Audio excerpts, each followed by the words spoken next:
Usa sa mga gikahinaman natong Pinoy all-time favorite nga pampabugnaw ang ice cream. Perfect yun mi, ilabi na sa panahon sa ting-init nga igang kaayo og kinahanglang magpabugnaw. Ang ice cream sa mga Pinoy nga gitawag nga dirty ice cream o mas naila nga sorbetes. Mano-mano man ang paggama ni ini og kinahanglan og kakugi, di sa mabasta-basta ang kalami ni ini. Gani sa nasod sa Belgium, gihangop ang sorbetes, human gidala kini sa magtiayon nga sila Gel o Camille Bores. Karong buntaga, sayran tang tamis nga istorya, gikan mismo sa magtiayon dinhilang sa GMA Regional TV Live. Nag-viral din sila mga kapusong ato silang ilailahon karong buntaga gikan sa nasod sa Belgium, Mr. and Mrs. Gel ug Camille Boris. Maayong buntag, Mr. and Mrs. Boris. Welcome sa GMA Regional TV Live. How are you two this morning? Hi po! Hello, so I'm Camila Nieles, and we're really feeling good right now. We're happy.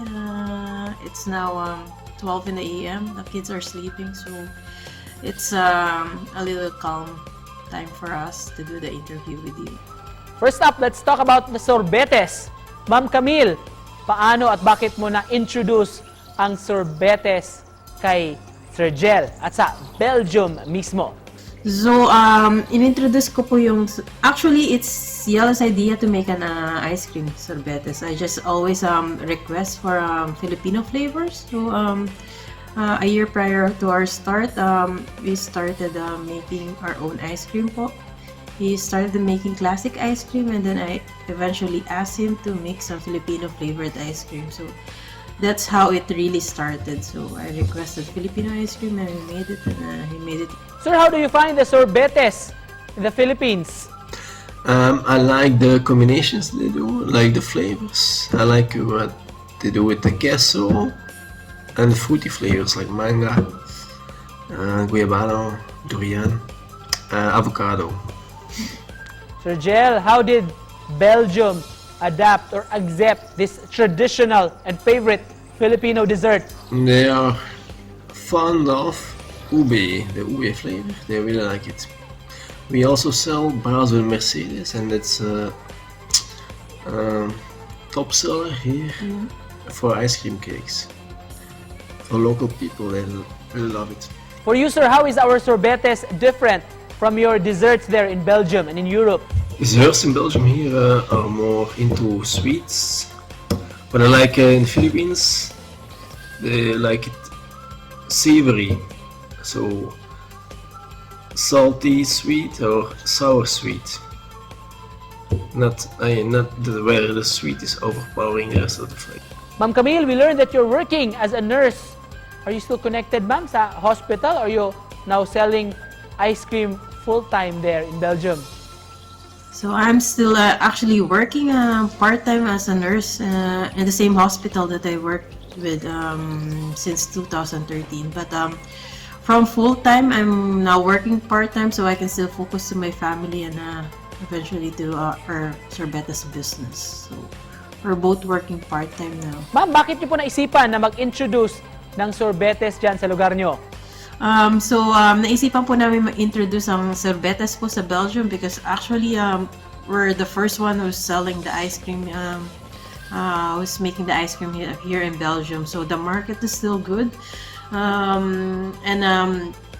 During pandemic, karamihan po sa amin is hindi nakaka-uwi. So we stick to our motto that we can bring you back to the islands because we offer different Filipino flavors ice cream po.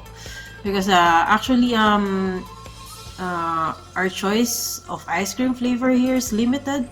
Only ube and I think buko pandan, so it's really good.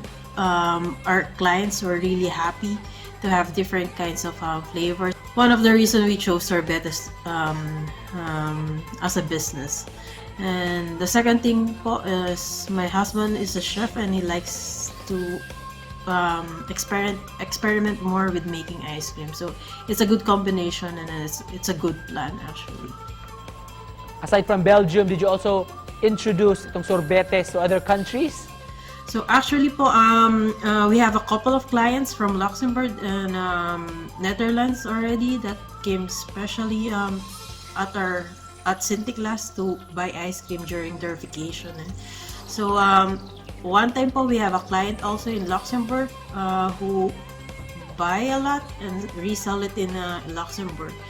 Now po we're busy in accepting enough orders po so we can deliver it ourselves in the bordering countries po. Like we're now accepting orders for Netherlands, so if we have enough orders then we can deliver it door to door to Netherlands too.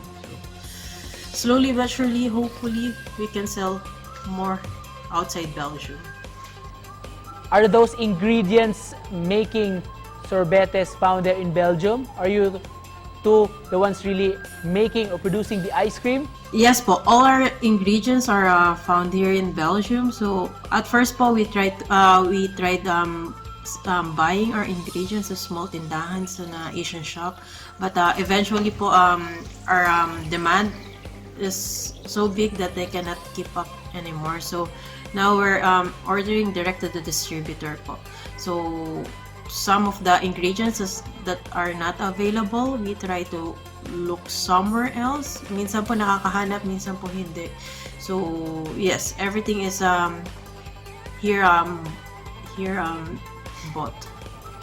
And finally, since it's the love month, do you two agree that love is like an ice cream? And why?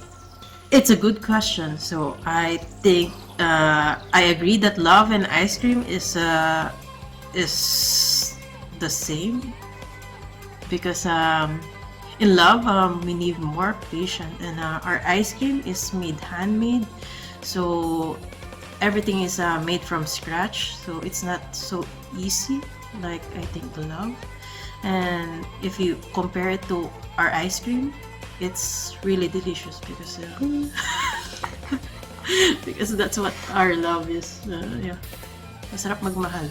Alright, thank you so much for joining us from Belgium. Mga kapuso, magtiayong Jel og Camille. Thank you so much.